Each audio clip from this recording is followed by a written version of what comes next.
আসসালামু আলাইকুম ওয়া রাহমাতুল্লাহি ওয়া বারাকাতুহু। আলহামদুলিল্লাহি রাব্বিল আলামিন ওয়াল আকিবাতুল লিল মুত্তাকিন ওয়াস সালাতু ওয়াস সালামু আলা আশরাফিল আমবিয়াই ওয়াল মুরসালিন নবিয়িনা মুহাম্মদ ওয়া আলা আলিহি ওয়া সাহবিহি ওয়া মান তাবিআহুম বিইহসানিন ইলা ইয়াউমিদ্দিন, আম্মা বা'দ। সম্মানিত দর্শক ও শ্রোতা মণ্ডলী, আল্লাহ রাব্বুল আলামিনের অশেষ মেহেরবানিতে আমরা আজকে নতুন বইয়ের ভূমিকা শুরু করতে যাচ্ছি।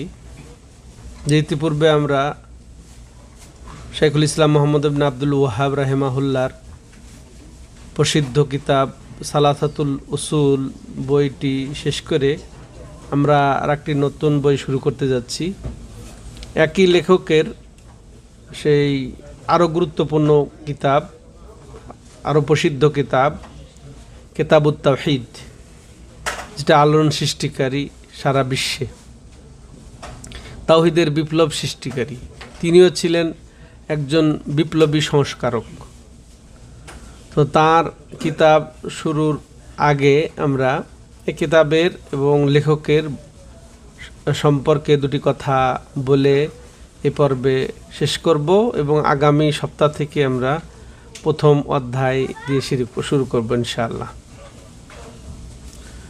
তো আল্লাহ রাব্বুল আলামিনের অশেষ মেহেরবানি বা অশেষ প্রশংসা যে যিনি সমস্ত নবী রাসূলকে তাওহীদের ভিত্তিতেই প্রেরণ করেছেন, তাওহীদ প্রতিষ্ঠার জন্যই প্রেরণ করেছেন, আর সৃষ্টিও করেছেন আল্লাহ রাব্বুল আলামিন জিন এবং ইনসানকে এই তাওহীদ প্রতিষ্ঠার জন্যে। তো এই ক্ষেত্রে সবাই একমত ছিলেন এবং তাদের শুরু থেকে শেষ সবাই এই নীতির ওপরেই অটল ছিলেন। ওয়ালাকাদ বা'আথনা ফি কুল্লি উম্মাতির রাসূলা আন ইউবুদুল্লাহ ওয়াজতানিবুত তাগুত, যে আমি এই মর্মে প্রত্যেক জাতিতে একজন করে রাসূল প্রেরণ করি যে তাদের মিশনই হবে, তাদের দায়িত্বই হবে, তারা বলবে তাদের উম্মতকে যে আল্লাহরই ইবাদত করো, মানে আর কারো ইবাদত করো না। হ্যাঁ, ইবাদত করো বলতে সলাত, সিয়াম, জাকাতি তো ইবাদত নয়, হজই তো ইবাদত নয়। দোয়া মানে আল্লাহর কাছেই করো, প্রার্থনা আল্লাহর কাছেই করো। তারপর আশা, ভরসা, নজর, নিয়াত, জবাই, আশ্রয় চাওয়া, যত কিছু সব আল্লাহর জন্যই করো। হ্যাঁ, এবং ওয়াজতানিবুত তাগুত, তোমরা তাগুত থেকে তোমরা বাঁচো, অর্থাৎ আল্লাহ ছাড়া যত কিছুর ইবাদত করা হয় তাদের সবাইকে প্রত্যাখ্যান করো। এই নীতি দিয়ে আল্লাহ রাব্বুল আলামিন পাঠিয়েছেন।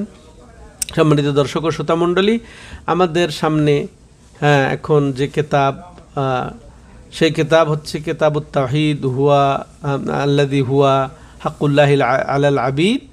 যে কিতাবুত তাওহীদ, আর কিতাবুত তাওহীদ, তাওহীদ হচ্ছে যে সেটা বান্দার উপরে আল্লাহর যা হক। তাওহীদ মানে বান্দার উপরে আল্লাহর যা হক।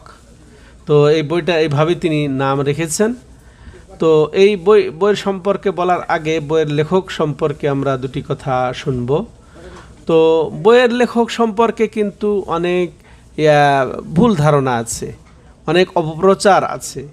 আল্লাহু আকবার, এগুলো না জেনে অপপ্রচার। কেউ যদি তার সম্পর্কে জানতো, বুঝতো, তাহলে কিন্তু এ ধরনের তাদের মনোভাব থাকতো না, তাদের এরকম তার উপরে খারাপ ধারণা থাকতো না, অপবাদ তারা দিত না। কিন্তু আসলে তারা এই বই সম্পর্কেই জানে না, তার লিখনী সম্পর্কেই জানে না।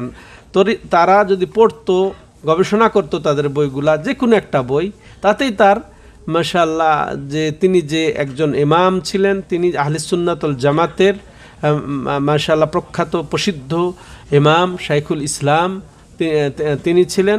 আহলে সুন্নাত ওয়াল জামাতের মানহাজেই তিনি ছিলেন আজীবন, এবং তিনি এই দাওয়াতি তিনি প্রচার এবং প্রসার ঘটিয়েছেন, এতে কোনো সন্দেহ নেই। তো তিনি মোহাম্মদ বিন আব্দুল ওয়াহাব আত-তামিমি। তো তার নাম মোহাম্মদ, বাবার নাম আব্দুল ওয়াহাব। তো প্রসিদ্ধ গোত্র তামিম, ওই দিকে তার নিসবত আত-তামিমি। তো তার জন্ম হয় 1115 হিজরি। জন্মগ্রহণ করেন তিনি এই যে রিয়াদের সন্নিকট ওয়াইনা, দারাইয়ের দিকে ওয়াইনা দেখবেন একটা আছে, ওখানে ওদিকে গেলে দেখবেন ওয়াইনাও লেখা আছে। তো সেখানে তিনি জন্মগ্রহণ করেন। বাল্যকালেই তিনি ছোটোবেলাতেই কোরআন হেফজ করেন। তার বাবার কাছে তিনি প্রাথমিক শিক্ষা গ্রহণ করেন। তার বাবা বড় আলেম ছিলেন। এরপরে বড় বড় আলেমদের কাছে তিনি শিক্ষা গ্রহণ করেন। তা পুরা জীবনী বর্ণনার ইচ্ছা নেই। তো এরপরে তিনি এই যান এতে ওই বাগদাদের বাসরাতে গিয়ে তিনি আসলে কিতাবুত তাওহীদ লেখা শুরু করেন। তো শুরু করার প্রেক্ষাপটটা এটা। তারপর আমি আরও দুটি কথা তার ব্যাপারে বলে আমি কিতাবের সম্পর্কে ফিরে আসব। তো তিনি আসলে বিদ্বান ছিলেন, আকিদার পণ্ডিত ছিলেন, তাওহীদের পণ্ডিত ছিলেন, অথচ তার ব্যাপারে মানুষের খুব খারাপ ধারণা এবং অপবাদ যে তিনি রাসূলের সম্মান দিতেন না, তিনি আলে বাইতের অর্থাৎ নবীর বংশের সম্মান দিতেন না, তিনি নবীর প্রতি দরুদ সালাম পড়তেন না। এগুলা সব আজগুবি কথা। তার কিতাব তার প্রমাণ। তিনি আলে বাইতের সম্মানে বই লিখেছেন সমাবেশার, আর তাওহীদের উপরে যিনি লিখেছেন সেগুলা তাওহীদের সম্পূরক। রেসালাতের বিষয়টাও তাওহীদের সম্পূরক। তো কিভাবে এটা হতে পারে? এমনকি যারা তার ব্যাপারে খারাপ ধারণা করেছে, তারা আসলে না জেনে করেছে। তো তার কিতাব যদি কেউ পড়ে তাহলে তার হয় না। তাকে কেন্দ্র করে কিন্তু একটা বদনাম ছড়িয়ে দেওয়া হয়েছে কি, যে ওহাবি একটা যেন সম্প্রদায়। এটা কেউ বলেছেন যে তার যেটা প্রবর্তিত মাযহাব এটা ওহাবি মাযহাব, এটা যে 4টি মাযহাবের বিরুদ্ধে পঞ্চম একটি মাযহাব। এগুলো সব হচ্ছে অপপ্রচার, এগুলোর সাথে তার কোনোই সম্পর্ক নেই। তো ওহাবিয়া দেখেন, এটা একটা গালমন্দ, বা এটাকে যে এই সালাফি দাওয়াত যেন মানুষ গ্রহণ না করে, এটাকে করার জন্যে, বদনাম করার জন্যে মূলত এই সুরটা প্রচার হয়েছে, ওহাবি বলে। কিন্তু আসলে তারা সত্যিকার তাদের দাবিতে যদি সত্যবাদী হতো তাহলে মোহাম্মদী দাওয়াত বলতো, ওহাবি দাওয়াত না বলে। কারণ তার নাম কি বললাম একটু আগে, মুহাম্মদ। বাবার নাম হচ্ছে আব্দুল ওহাব। আমাদের সমাজের মতো মোহাম্মদ আব্দুল ওহাব না, আমাদের সমাজে মোহাম্মদটা যুক্ত হয়েছে, প্রত্যেক নামের শুরুতে প্রায় মোহাম্মদ যুক্ত হয়েছে। কিন্তু আরবদের মধ্যে কিন্তু এটা নয়। আরবরা বাস নিজের নাম একটা, আবার তারপরটাই হচ্ছে বাপের নাম। এখন ওখানে বিন বা এবেন শব্দটা ব্যবহার হোক না হোক, তো এটা আর মূলত তার নাম ছিল মুহাম্মদ, এতে কোনো সন্দেহ নেই। তো যদি তারা দাবিতে সত্যবাদী হতো তাহলে এই দাওয়াতের তারা নাম দিত মোহাম্মদী দাওয়াত। আর তারা জানে যে মোহাম্মদী দাওয়াত দিলে তো মোহাম্মদ বিন আব্দুল ওহাবের নাই, মোহাম্মদ বিন আবদুল্লাহর দাওয়াতের সাথে মিল হয়ে যাচ্ছে। এই জন্য চক্রান্তমূলক এইটা না বলে ওহাবি বলেছে, ওহাবি দাওয়াত বলেছে। কিন্তু আসলে আর একটা হয়ে গেছে যে ওহাবি বলাতে প্রশংসা হয়ে গেছে। ওহাবি মানে প্রশংসা। ওহাব আল্লাহর একটা নাম। আল্লাহ রাব্বুল আলামিনের অসংখ্য যে নাম আছে তার মধ্যে একটি নাম হচ্ছে কি, আল ওয়াহাব, মহাদাতা, এবং অনেক বেশি অবদান যিনি রাখেন তিনি হচ্ছেন আল ওয়াহাব। তো ওয়াহাবের বান্দা তার বাবা আব্দুল ওয়াহাব। ওহাবও তার বাবার নাম ওহাবও নয়, বরং ওহাব কে, ওহাব হচ্ছে আল্লাহ। আর তার বাবাকে আব্দুল ওয়াহাব, তাই না? তার বাবা হচ্ছে আব্দুল ওয়াহাব। তাহলে এখানে ওয়াহাবি বলে যদি কটাক্ষ করা হয় তাহলে কাকে কটাক্ষ করা হবে চিন্তা করেছেন? যে খবরদার যেন আমরা এই ভুল না করি। ওহাবি বলে এটা প্রশংসা হয়ে যায়, যে যদি প্রশংসার জন্য বলা হয় তাহলে ঠিক আছে। রব্বানি, যে রবওয়ালা যিনি, ওহাবি ওহাবওয়ালা যিনি, তো যিনি আল্লাহকে, যিনি আনুগত্যকারী, যিনি আল্লাহর বিধান প্রচারকারী, আল্লাহর তাওহীদ প্রচারকারী, তাকে যদি ওয়াহাবি বলা হয় এটা প্রশংসা। যদি আল্লাহকে মানতে গিয়ে আমাকে ওয়াহাবি বলা হয় কোনো সমস্যা নেই তো, ঠিক আছে? তাহলে আসলে এরা বুঝতেও ভুল করেছে, এরা অজ্ঞ সমাজ। খালি হিংসার জন্যে, বিরোধিতার জন্যেই তাদের বিরোধিতা ওয়াহাবি বলে। কিন্তু আসলে ওয়াহাব হচ্ছেন আল্লাহ, তার বান্দা যদি ওয়াহাবি এটা প্রশংসা, এটা প্রশংসা। তো যাই হোক, এটা অনেক কথাই আছে, এদিকে আমরা যাচ্ছি না। এখন তার লেখা কিতাব হচ্ছে কিতাবুত তাওহীদ আল্লাযী হুয়া হাক্কুল্লাহি আলাল আবিদ, যে এই তার কিতাবের নাম হচ্ছে কিতাবুত তাওহীদ, মানে তাওহীদের কিতাব। আল্লাহু আকবার। আর যেটা নাকি যে বান্দার উপরে আল্লাহর হক, বান্দার উপরে আল্লাহর হক, আর এই জন্য আল্লাহ রাব্বুল আলামিন জিন এবং ইনসানকে সৃষ্টি করেছেন, এটা যেন সঠিকভাবে বাস্তবায়ন হয়, এই জন্য আল্লাহ যুগে যুগে নবী রাসূল প্রেরণ করেছেন। তো এবং এটার ফল স্বরূপ আল্লাহ রাব্বুল আলামিন যারা এই তাওহীদ প্রতিষ্ঠা করবেন তাদের জন্য জান্নাত সৃষ্টি করেছেন, যারা এই তাওহীদ প্রতিষ্ঠা করবে না তাদের জন্য আল্লাহ জাহান্নাম সৃষ্টি করে রেখেছেন। তো এই কিতাব উলামায়ে কেরাম এই কথার উপরে একমত, যারা উলামায়ে তাওহীদ, উলামায়ে কেরাম বলতে এখানে আমরা অবশ্যই উলামায়ে তাওহীদ বুঝবো, তারা সত্যিকার যারা তাওহীদের মহব্বতকারী, যারা তাওহীদের অনুসারী, এই রকম উলামায়ে কেরাম একমত হয়েছেন যে এই কিতাবুত তাওহীদ, এই দ্বীনের উপরে, এই তাওহীদের উপরে সর্বসেরা কিতাব। ইতিপূর্বে এরকম কোনো কিতাব লেখা হয়নি তাওহীদের উপরে, এটা ঐক্যমতে তারা এটা প্রকাশ করেছেন সম্মানিত দর্শক ও শ্রোতা মণ্ডলী। কারণ এই কিতাবে যা বর্ণনা হয়েছে যে মাসাইলুত তাওহীদ, তাওহীদের মাসলা মাসাইল, মৌলিক যত তাওহীদের ভিত্তি যেগুলা সব কিছু এখানে উল্লেখ করা হয়েছে। বিশেষ করে যে তাওহীদুল ইবাদা, তাওহীদ আপনারা শুনেছেন যে তাওহীদ 3 প্রকার, তাই না? যে তার মধ্যে তাওহীদ রুবুবিয়ত, উলুহিয়াত, ইবাদা এবং আসমায়ে সিফাত। তার মধ্যে প্রধান তাওহীদ, সেরা তাওহীদ, শ্রেষ্ঠ তাওহীদ কোনটা? ইবাদতের তাওহীদ। কারণ মক্কার কাফের কুরাইশরাও কিন্তু তাওহীদে রুবুবিয়াত, মানে আল্লাহর কর্মে আল্লাহকে বিশ্বাস, এটা তারা করত, সাব্যস্ত করত। ওরা রব হিসেবে আল্লাহকে মানত, স্রষ্টা হিসেবে আল্লাহকে তারা মানত, তারপরে রিজিক দানকারী হিসেবে তারা আল্লাহকে মানত। কিন্তু যখন রাসূলুল্লাহ সাল্লাম আল্লাহ তাদেরকে ডাকলেন, কুলু লা ইলাহা ইল্লাল্লাহ তুফলিহু, লা ইলাহা ইল্লাল্লাহ বলো তাইলে তোমরা নাজাত পাবে, তখন এরা আজআলাল আলিহাতা ইলাহান ওয়াহিদা ইন্না হাযা লাশাইউন উজাব, এটাই তারা বলেছিল যে এই মুহাম্মদ এসে কি যে বহু মাবুদকে এক মাবুদে পরিণত করতে চায়, মানে তাওহীদ করতে চায়, এক আল্লাহর দিকে ডাকতে চায়, এটাই হচ্ছে তাওহীদ। তাহলে এই তাওহীদের দিকেই আসলে নবী সাল্লাল্লাহু আলাইহি সাল্লাম মূলত করেছেন, বেশি সময় দিয়েছেন, যে মক্কার 13 বছর সাথে মদিনার 10 বছর এই তাওহীদ প্রতিষ্ঠা, যে এক আল্লাহর ইবাদত তোমরা প্রতিষ্ঠা করো, এক আল্লাহকেই তোমরা ডাকো, এক আল্লাহর উপরে ভরসা করো, এক আল্লাহর উপরেই তোমরা আস্থা রাখো, আল্লাহর কাছেই তোমরা আশা করো, আল্লাহর জন্য তোমরা জবাই করো, আল্লাহর কাছেই তোমরা চাও, আল্লাহর কাছেই তোমরা আশ্রয় প্রার্থনা করো। এইটারই দাওয়াত দিয়েছেন একেবারে পুরা 13 বছর, পুরা নবুয়তের 13 বছর তো এটা মক্কাতে, এরপরে যুক্ত হয়েছে সালাত, তারপরে এইভাবে। তো বলার উদ্দেশ্য যে তিনি এই তাওহীদের ইবাদতে মূলত এই বইয়ে স্থান দিয়েছেন, এবং আংশিকভাবে তিনি আরও তাওহীদের রুবুবিয়তের কথাও আলোচনা করেছেন এবং আসমায়ে সিফাতের কথাও তিনি আলোচনা করেছেন। তো এই কিতাবের বৈশিষ্ট্য যে তিনি তাওহীদের মূল আলোচনা করেছেন, এবং তাওহীদের বিপরীত, যেটা তাওহীদের বিপরীত কি? শিরিক, মানে তাওহীদ কিভাবে মানুষ থেকে নষ্ট হয়ে যায়। তাওহীদ নষ্ট হয়ে যাওয়া মানে ঈমান নষ্ট হয়ে যাওয়া, তাওহীদ নষ্ট হয়ে যাওয়া মানে ইসলাম থেকে বের হয়ে যাওয়া।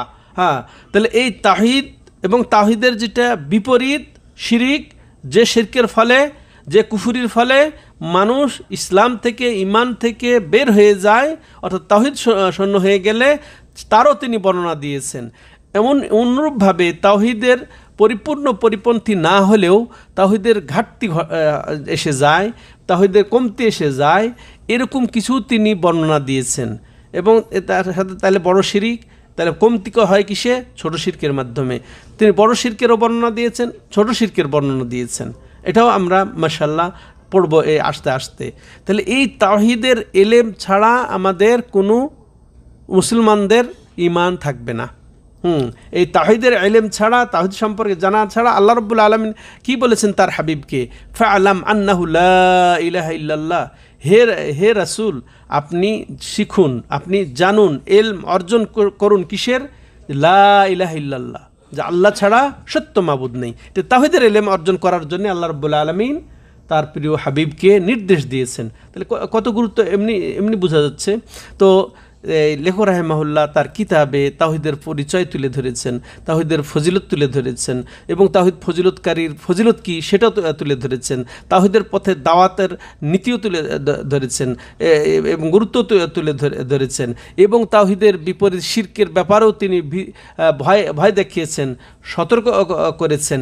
আরও একটা স্পষ্ট শুনে আমরা বিষয় জানি যে এই তাওহীদ প্রচার মানেই তিনি রাসূলুল্লাহ সাল্লাল্লাহু আলাইহি সাল্লামের যে তাওহীদের দিন, ওই দিনকেই তিনি পুনরুজ্জীবিত করেছেন তার এই কিতাবের মাধ্যমে, তার দাওয়াতের মাধ্যমে। আর নতুন কিছু তিনি নিয়ে আসেন নাই, তিনি পঞ্চম ধর্ম নিয়ে আসেন নাই, পঞ্চম মাযহাবও নিয়ে আসেন নাই। তিনি আহলে সুন্নাতুল জামাতের যে 4টি মাযহাবের তিনি বিরোধী ছিলেন না, পরিপন্থী কিছু নিয়ে আসেন নাই। ঠিক এর উপরে আহলে সুন্নাতুল জামাতের যে নীতি আদর্শ, যে আকীদা, সেটাই তিনি বাস্তবায়ন করেছেন তার লিখনী কিতাবুত তাওহীদ এবং আরও অন্য যেটা আমরা করলাম। এটা দেখেন তিনি আরও অনুকরণ করেছেন কার জানবেন? আরও তিনি অনুকরণ করেছেন যে আমিরুল মুমিনিন ফিল হাদিস, হ্যাঁ, আমিরুল মুমিনিন ফিল হাদিস কে ইমাম বুখারী, আবু আবদুল্লাহ মুহাম্মদ ইবনে ইসমাইল আল বুখারী, তিনি যে তার সহিহুল বুখারীতে কিতাবুত তাওহীদ সর্বশেষ কিতাব যে তিনি ওখানে সংকলন করেছেন, সহিহ বুখারীর সর্বশেষ কিতাব হচ্ছে কিতাবুত তাওহীদ। এটা আপনাদের তথ্য জানা থাকা দরকার যে সহিহ বুখারীর সর্বশেষ কিতাবের নাম কি? কিতাবুত তাওহীদ। হ্যাঁ, তিনি প্রথমেও তিনি ওয়াহিদ দিয়ে শুরু করেছেন, ঈমান দিয়ে শুরু করেছেন, এরপর শেষেও তিনি তাওহীদ দিয়ে শুরু করেছেন, যেন মৃত্যুর সময় মানুষ তাওহীদের ওপরে মৃত্যুবরণ করে। হ্যাঁ, তিনি শেষে তিনি এটাই মেসেজ দিতে চেয়েছেন, প্রত্যেক মানুষের শুরু এবং শেষ যেন তাওহীদ হয়ে যায়। এটাই তিনি মেসেজ দিয়ে তার সহিহ বুখারীর শেষ অধ্যায় যেটা রচনা করেছেন সেটা কিতাবুত তাওহীদের। আর তিনি কিতাবুত তাওহীদ কীভাবে রচনা করেছেন?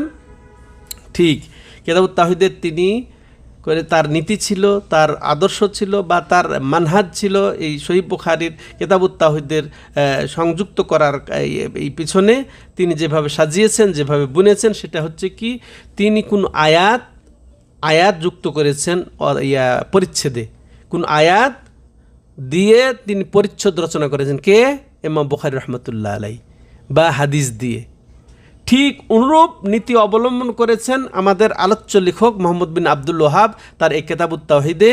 তিনি আয়াত দিয়েই অধ্যায় রচনা করেছেন। তাইলে দেখেন, আয়াত দিয়ে যিনি অধ্যায় রচনা শিরোনাম দেন, শিরোনাম কেতাবের নাম না বলছি না, কেতাবের এতে যে তিনি অধ্যায় বিভিন্ন সাজিয়েছেন, যিনি ওই অধ্যায়ের শিরোনাম দিয়েছেন কি দিয়ে?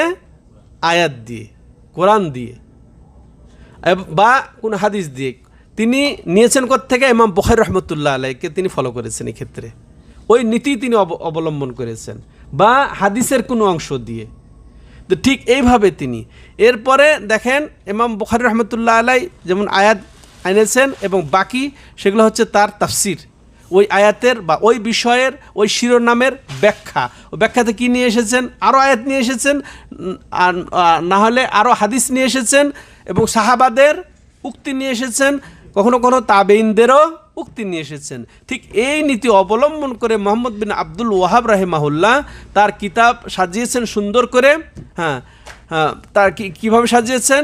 আয়াত দিয়ে শিরোনাম, এরপরে ওই আয়াতের ব্যাখ্যা বা ওই শিরোনামের ব্যাখ্যা আরও ভিন্ন আয়াত দিয়ে, বা এবং তারপরে আরও আমাদের নবী সাল্লাল্লাহু আলাইহি সাল্লামের হাদিস দিয়ে, এবং ওই ক্ষেত্রে ওই বিষয়ে কোন সাহাবা কি বলেছেন ঠিক তাদের উক্তি ওখানে সন্নিবেশিত করে, এরপরে কোনো তাবেঈনের কোনো যদি থাকে তাইলেও, বা তাবেঈনদের পরে যে আইম্মায়ে কেরাম অতিবাহিত হয়ে গেছেন তাদের উক্তিও তিনি সেখানে যুক্ত করেছেন মাশাআল্লাহ সমর্থনে। কিন্তু মূল আয়াত কাল আল্লাহ কালার রাসূল, যিনি কাল আল্লাহ কালার রাসূল বললেন, আর তিনি ওহাবি নামে ওহাবি দিয়ে তাকে আমরা বদনাম করব, তার দাওয়াত, তার তাওহীদের। দেখেন শয়তান কিভাবে মানুষকে লেলিয়ে দিয়েছে যাতে মানুষ তাকে খারাপ মনে করে, ওয়াহাবি বলে একটা দল মনে করে, ওয়াহাবি নামে একটা মাযহাব মনে করে।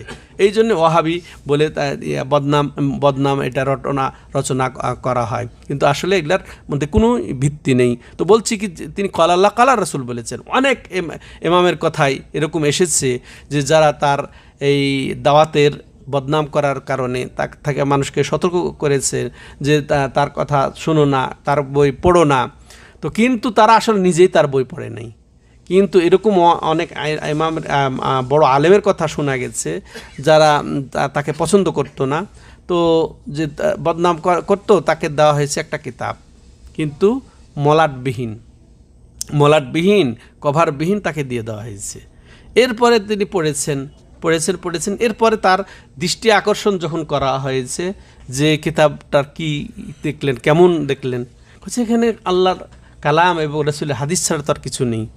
তারপরে লেখকের নাম যখন তাকে বলা হয় তখন তিনি আফসোস করেন তার যে খারাপ ধারণা তার প্রতি ছিল, এই কারণে তিনি হয়তো তাকে অনেক ভালো মন্দ বলেছেন, এটা তিনি আফসোস করেন। তো অনেক এই যে অনেক শায়েখরাও এভাবে বর্ণনা দিয়েছেন অনেকের কথা যে এই বই পড়ো না, এই বই ছিঁড়ে ফেলেছে। তুমি যাকে ছিঁড়ে ফেললে ওই বইটা দেখো, একটু উল্টে দেখো তো কোথায় তার ভুল আছে।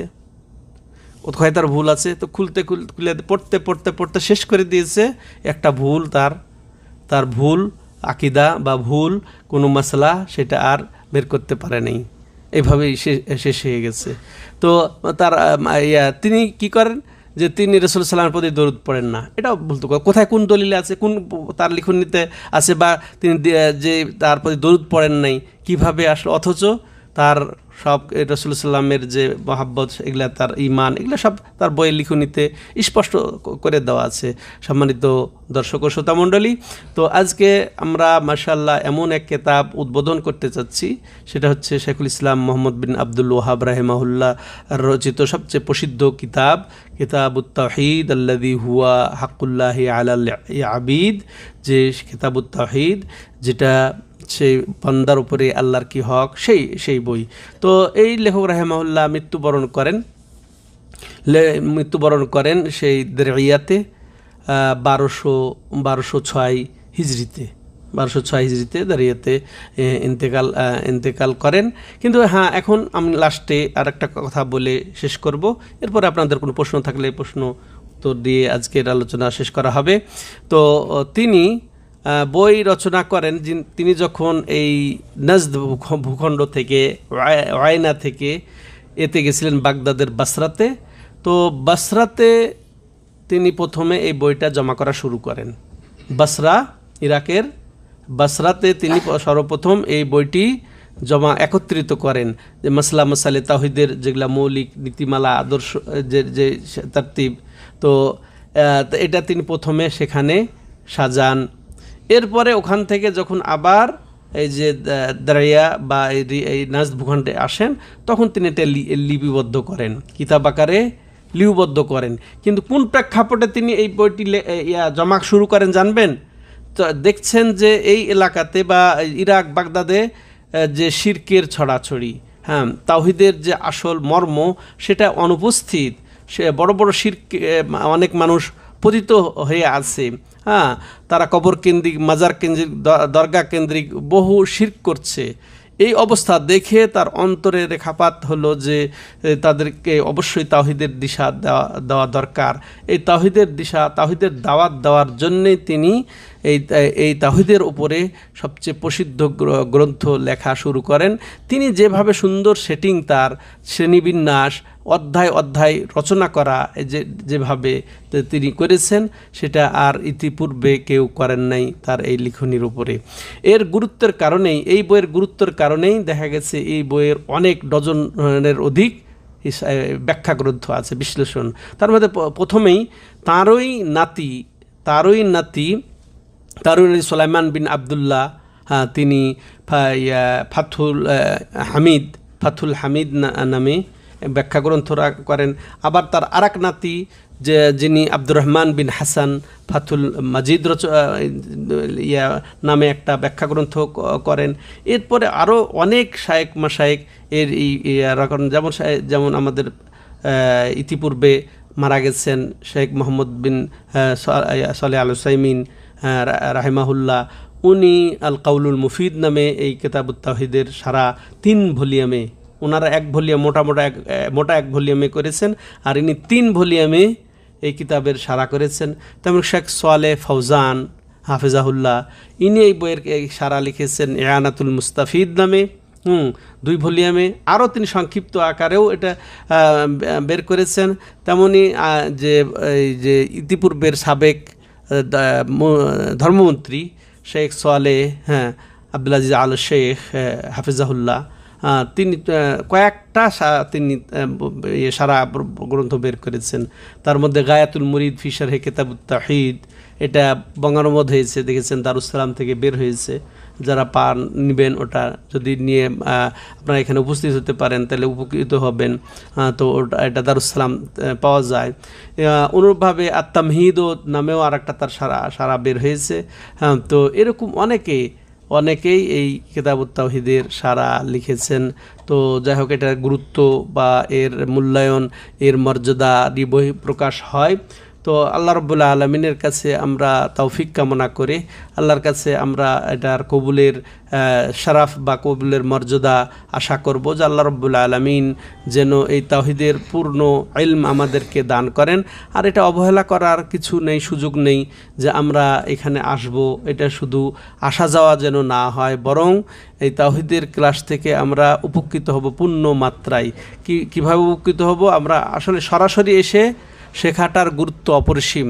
আপনি বই পড়ে যে এটা না পাবেন, বা আপনি একজনের কথা লেকচার শুনলেন এমনি এর মাধ্যমে, ওটাতে যেটা আপনি উপকৃত না হবেন, তার চেয়ে সরাসরি, এটাই হচ্ছে সুন্নাত। নবীর জামানা থেকেই সরাসরি এইভাবে এলেম গ্রহণ করার এটাই হচ্ছে সবচেয়ে গুরুত্বপূর্ণ।